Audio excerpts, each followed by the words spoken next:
Hey everybody, so we have Lydia Ledoux's website over here. She needs some feedback on it. Um, she makes custom products and she's transitioning from Etsy. So, one, you should never really transition, meaning like you shouldn't go from Etsy to your store, getting rid of everything from Etsy and just deleting it. Leave Etsy still there and leave Shopify still there, and then you can connect them through some type of SaaS software in terms of syncing. There's even a native app through Shopify that you can use to integrate Etsy with Shopify. The reason why is because Etsy has a lot of free traffic that sends to your products and you get sales that way. So might as well just keep that. And there are ways to optimize your Etsy store.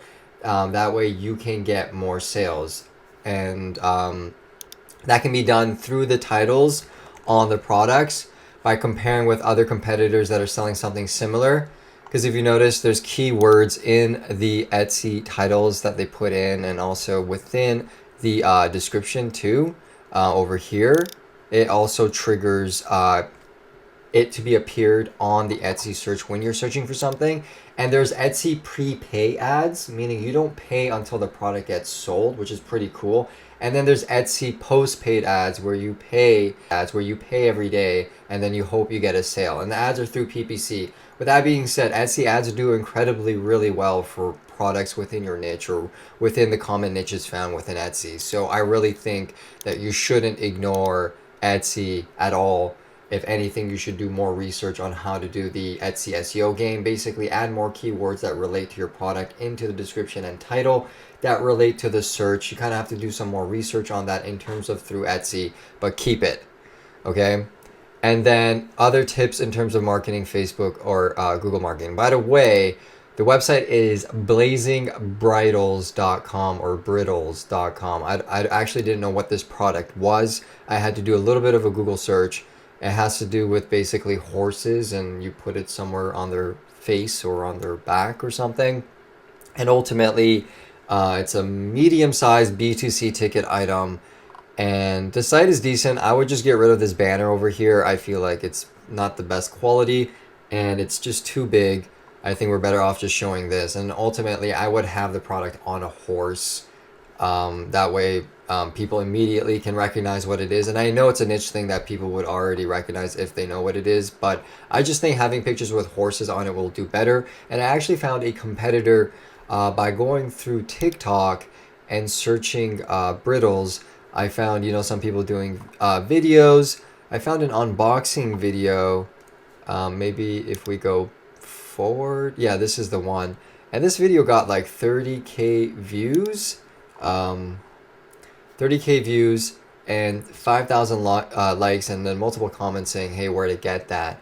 So it's like you could do similar videos like this. And I noticed just having any type of horse video on TikTok gets views. So might as well take advantage of that TikTok algorithm and create videos content for it, and then repost on Instagram and on your Facebook page and on YouTube. So YouTube Shorts, Facebook Reels, and Instagram Reels, right? You can do all that, and you can also do like the stories and stuff.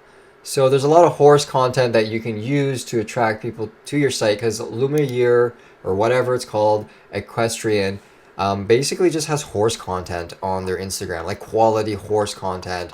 And then, you can then buy their brittles from them too, along with, I don't know, other things. And they're even a higher ticket item than yours. They're 360.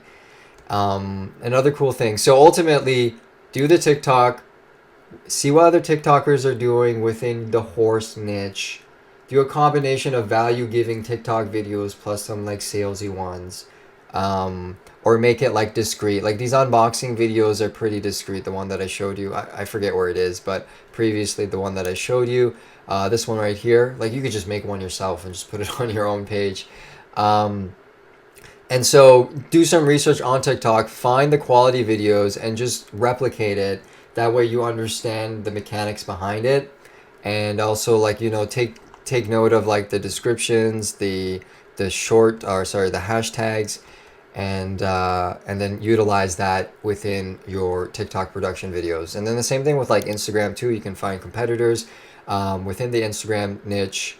We can go on Instagram.com and just search if we can. Search brittle,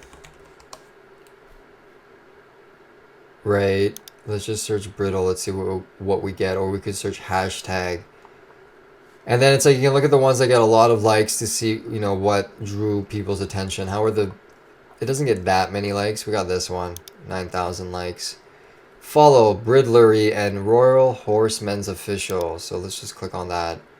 And then here's another site. This one's like in German, and bridlery.com. You know what I mean? Like spend some time going through Instagram, reverse engineering what people are doing, and then kind of copy and paste it within your own little flair.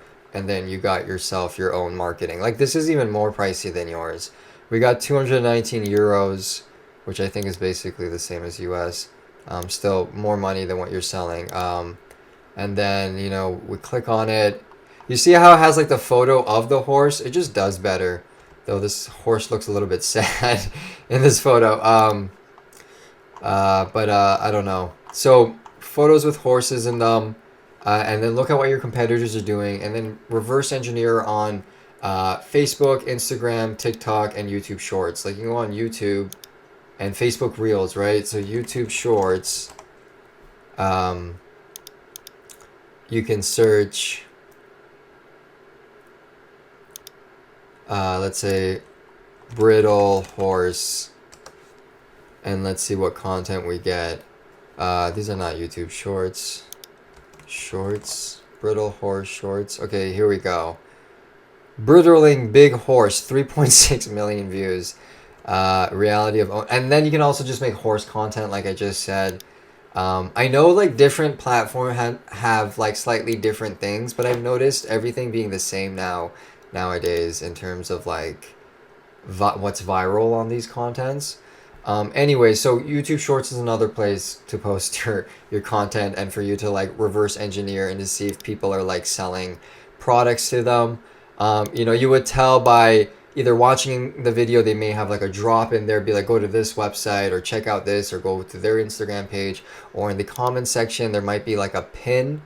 There's no pin here, but sometimes there'll be a pin, a comment being pinned. Like you can pin your comment on like usually on most platforms that say, hey, if you want to purchase this brittle, go to thisbrittle.com and you can get it there and use this discount code for 32% off or whatever. Okay. So lots of platforms to use. Don't get too overwhelmed. Stick with one in the beginning and then ultimately diversify through them.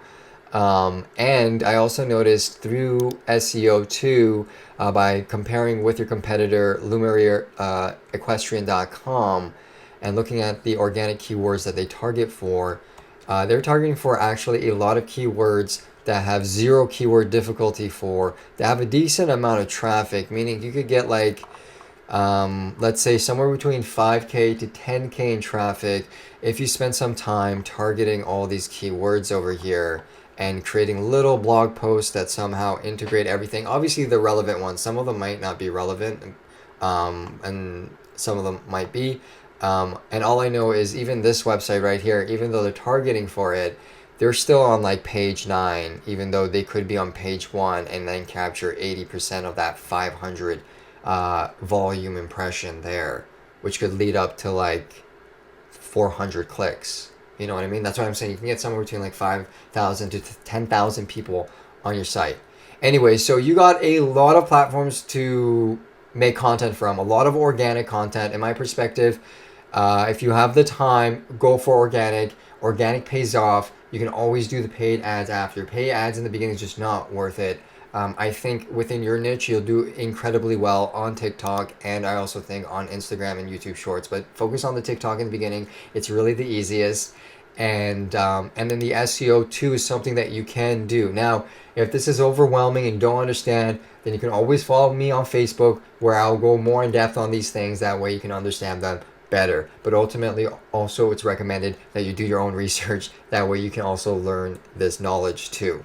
Anyways, that's the end of today's episode for you. This was for brittle products on blazingbrittles.com. This was Mike. Check out easyecom.club for more info and follow me on Facebook or add me on Facebook. All the best, guys.